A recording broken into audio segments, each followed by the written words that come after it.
Hi everyone, welcome back to WHU TV. My name is John, your host as always, and I hope you're all doing well. This video is sponsored by the channel sponsor 3retro.com. Please click the link in the description below that will take you directly through to the West Ham section of the website where you can purchase some very nice retro gear, guys, from the 60s all the way through to the early 2000s. If you're liking this t-shirt, then by all means go click on the channel shop spreadshirt link as well, and that will get you straight into it. So guys, let's crack on straight away with it by saying hello to everybody that's in the chat first and foremost.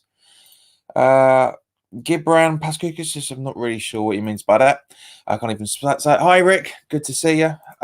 David, Trevor, hi John, how's it going? I'm good, mate. I hope you're doing all right. Rosticki says, hi, JP. Thanks for popping back in. And Phil, yeah, once again, oi, Savaloy, how you doing, mate? I'm good. I'm all right, mate. I hope you're doing well as well. So as always, guys, let's jump straight into doing the preview. Now, I've just actually realised I've left something out. Whoopsie! It's been an absolute bloody nightmare this morning. I've been trying to sort everything out, and it's been absolute crazy. So, guys, bear with me 2 seconds. I need to just download a quick image that I should have downloaded earlier today. But anyway, as we all know, the game kicks off at 8 o'clock on Monday night, the Liverpool at Anfield, which is also on Sky Sports. So, guys, as always, I will be going live 5 minutes before the game starts to discuss the team sheet that's going to be given out, and also to talk about everything else that pops up prior to that game as well. So now what I want to talk about is, and I'm sure you guys are just as angry about it as I am as well, is the fact that we've been giving a lot of bullshit from David Sullivan via the media outlets telling everybody to get behind the team. Now, you guys know very well that I will always be behind the team, as will everybody else. But we are getting very sick and tired of what's happening at the moment. I'm sure you guys will all agree. Now, first and foremost, the referee for this game is John Moss, or Jonathan Moss, because John Moss was a drummer in an 80s band, if I remember correctly. The assistants are Mark Perry and Eddie Smart. The fourth official is Lee Mason. On VAR is Paul Tierney, and the assistant VAR reviewer is Stuart Burt. So 3 of those names I'm really not confident about in any shape or form. Jonathan Moss is an okay referee, but gets a lot of things wrong. Lee Mason is just abysmal, and Paul Tierney is quite rightly named as Paul Tierney because he is a tyrant when it comes to making decisions. Now, coming to Liverpool's injury list, there's not much of a change since we played them a few weeks ago. Shaqiri is out with a calf injury still. Larochi, I think he pronounced that, and Jordan Henderson are both out with thigh injuries as well. Jordan Henderson I really quite like. He kind of reminds me of I've always say it, that he is the Liverpool version of Mark Noble. He really is. He's a very good player. Quite sometimes underrated in a lot of the points. And also Nathaniel Klein is out with a knee injury. Alexander Arnold is currently on 4 yellow cards, but that doesn't really make that much of a difference. Jurgen Klopp's pre-match interview was quite entertaining, for one way of putting it. He was going on about how desperate we were in defending on Wednesday night, which is absolutely true. But he does say that he's expecting a really tough match, 100%. That's his quote. I can't see it. I don't think we're gonna have a very good performance once again, unfortunately. So I'm sorry, Jurgen, but you're wrong on that side of things. You really are. Now, I just want to thank everybody that subscribed to the channel and was there for the live watch along with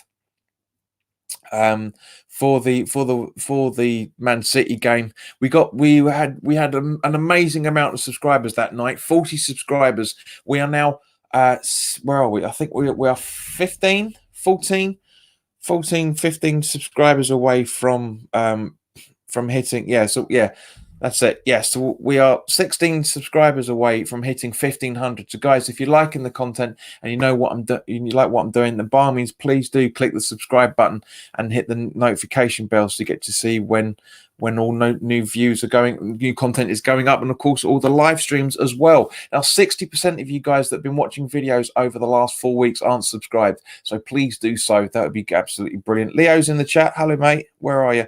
Where's the comment? There we go. Hello mate, good to see you again. Hope you're doing all right. Now turning to West Ham, there's not much change. I mean, obviously we were abysmal on Wednesday night. You know, Liverpool are a massively superior side than we are. You know, they're still in it for the Champions League, because you know they've got the second leg to play for. You know, the league is all but won for Liverpool as far as I'm concerned. I did say at the start of the season that they were going to win win the league, and I was right, unfortunately. Or fortunately, I should have really put a bet on, to be honest with you. Dave's made quite a funny comment, saying that once it loads it, come on, yeah, we will play extremely well, not have a shot, and keep our best attacking on the bench until the 80th minute. Yeah, that's it, because that's exactly what happened on Wednesday night, unfortunately. But that's what it is. It all is what it is. Let's say in terms of our injuries, Yarmolenko and Wilshere are still out. Yarmolenko is still 50%, so I can't see him starting for this being involved in any shape or form. David Moyes to say that he is still training, but he's not training with the first team yet, so that pretty much clarifies what I'm talking about. Now, also, what annoyed me about David Moyes' pre-match interview was the fact that he was saying that. He was pretty much saying that he sees Declan Rice as a future Hammers captain. Well, which is it? Are you happy to sell him for £90 million, or do you want to keep him and have him there as a futures captain? It does my head in. It really, really does my head in. Rositis is asking, what offensive players do you want to start? We will see that in a minute, mate. Thank you. Kent Hammers, welcome, mate. Under Moyes, no attacking intent, obsessed with goal difference, 4-0 Monday unless we have a go. Very, very possible, mate. Very, very possible. I did say in my comment stuck at the top here that leave your predictions till the end of the video, but not everybody reads things properly. But that's fine. But I agree with you 100%. But anyway, now what is worrying is that Ryan Fredericks has either torn or fractured, depending on your different thing where you're looking.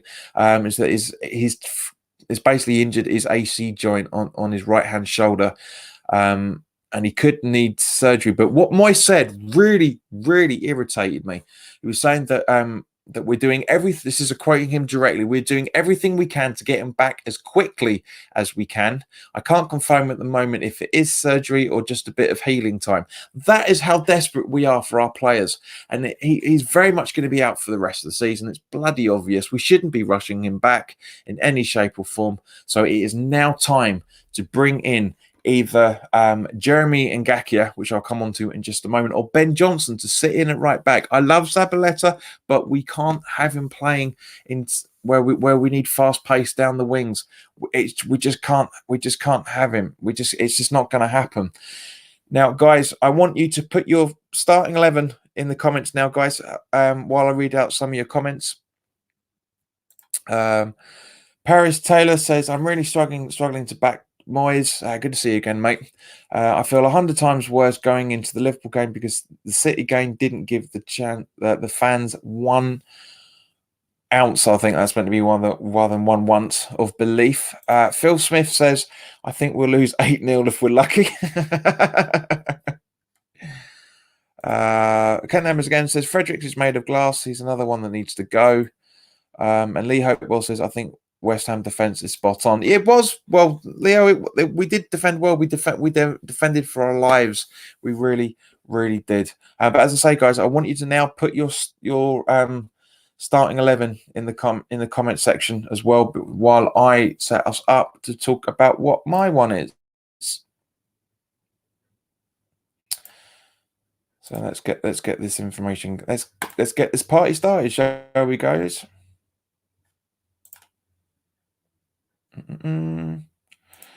Right, so let me just bring it up so you can see it a little bit better than that. Let's have a look.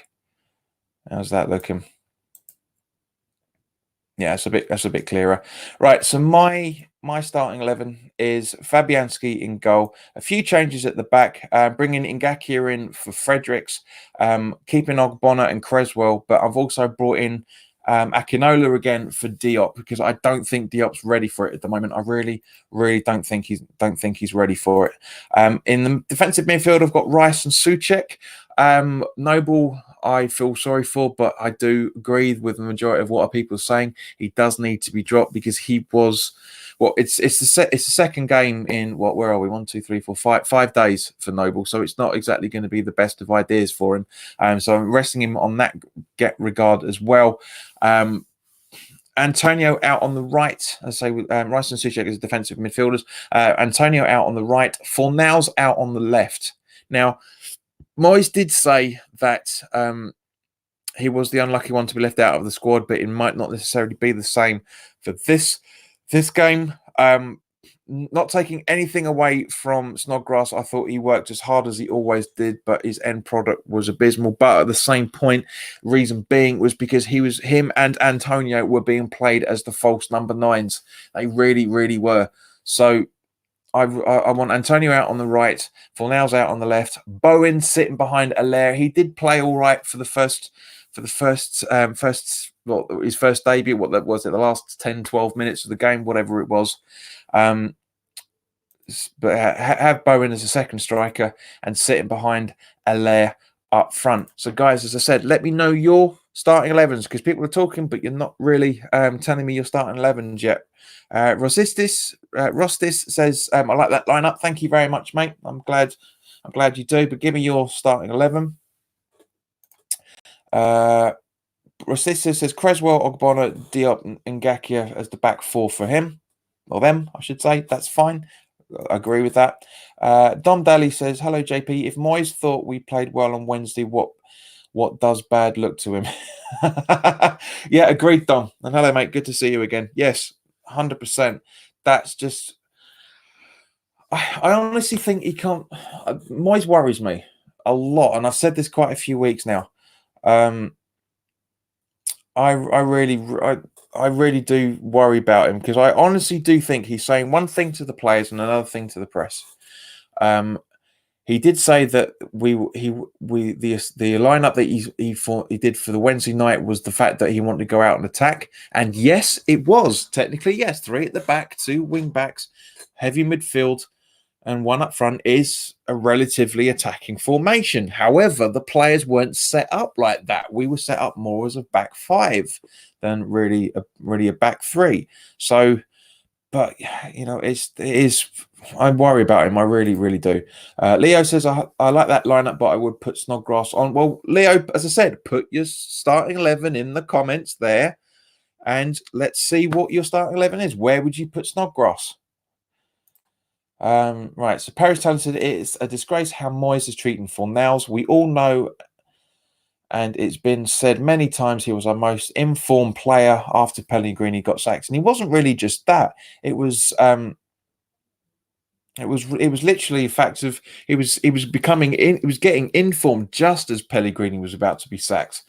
He played very well against Chelsea, very well. That was when we played him away at the Stamford Bridge just before Christmas. Very good. Rositis says, please no 5 back. 5 at the back, I'm guessing. Kent Hammer says, Fabianski in goal, and Ngakia right back, Ogbonna, Diop, and Creswell. Rice, Suchek, Fornals. I'm guessing it means Anderson, Antonio, and Bowen. So you drop Allaire again. Not a bad shout, mate. Not a bad shout, but we do need somebody. I just worry about having Antonio up front for 90 minutes. I really do. He's not fit enough yet for it, but yeah. So guys, come on, give me your starting 11s. And you guys aren't that far behind me. So Phil Smith's gone for a 4-5-1 in goals. Fabianski, left back Masuaku, centre backs Creswell, Ogbonna, right back Ngakia. I think you got that. Might have that asked about tip, mate, but. All right, centre defensive midfielder Rice and Suchek, centre attacking midfield Fornals, left mid Anderson, right mid Bowen, and Antonio up front on his own. Not bad, not bad. I don't agree with having Masuaku. He was awful that game. As Gio said on Hammers Chat after the game, he was perfect for City. He played very well for City. Masuaku was awful, absolutely awful. But you seem to agree that we need to get Diop out of the side. Leo says probably we'll put him in with Rice, but where, Leo? Please put your starting 11. It's Well, is he in midfield? Is he defensive midfield? I need to come on, put your starting 11 down. Rostis says, I think Allaire and Bowen might be good together. Agreed. David says, well, he's missed out goalkeeper, so I'm guessing you mean Fabianski in goal. And Gakpo, Creswell, Ogbonna, Diop. So I'm guessing that's Ngaki out on the right, Creswell out on the left, Ogbonna and Diop as the centre mids. Rice and Souček is holding midfielders. Fornals, Anderson, Antonio, and Allaire. Not a bad shout, mate. Not a bad shout in any shape or form. It's good. I like that, Dave. I like that. A lot of people seem to be dropping Allaire again, but at the same point, we played false number 9s and it didn't work. So we need to have a striker up there. Or preferably an attacking midfielder and a striker up there. But all right, so if everybody's not really putting the details down that I'd like, unfortunately, we're gonna end it there. So obviously, the last thing we're going to talk about is the scoreline. And I can't predict the scoreline. I just know we're going to get an absolute battering. City were very, very slow. They were. It was a training ground for us. For them in terms of our match, but guys, I honestly can see us losing at least 2 or 3-0. Now it all depends on how everybody else is doing today as well, of course. If Watford get a draw, we're in second bottom going into the Liverpool game. And also, for that matter, if Norwich get anything out of their games as well, that's going to be very, very tough. So we'll have to see what happens. But guys, thank you very, very much for your time. If you're new around here and you like what I'm doing, as I said earlier, then by all means, please do hit the subscribe button and hit the notification bell so you get to know when new content and new live streams are going up. If you'd like the video and you feel I deserve it, then by all means, please do click the like button. It's great to talk to you as always, and I really, really hope that you guys will be in the live chat for when we talk about the Liverpool game as and when it goes, as it happens. So, as I said, 5 to 8 on Monday night, live here on JPWHU TV, the only JPWHU TV. Because ignore that imposter that has been floating around accounts again. Because everybody knows what my comments are and my thoughts are. And Luke and Paul from Three Hammers, if you're watching, that, as I said on Twitter and on the video, that person is an imposter, and it's not me, because I do not think that we should have Paolo Di Canio as a manager, because he is not good enough. He was a beautiful player, my favourite West Ham striker of pretty much almost of all time, but in terms of his managerial career, it's just not going to happen. You can't have a good player and a good manager. The two don't go hand in hand. They really don't, unfortunately. But guys, thank you very, very much for your time. Enjoy the rest of your weekend, and I will see you live at 5 to 8 on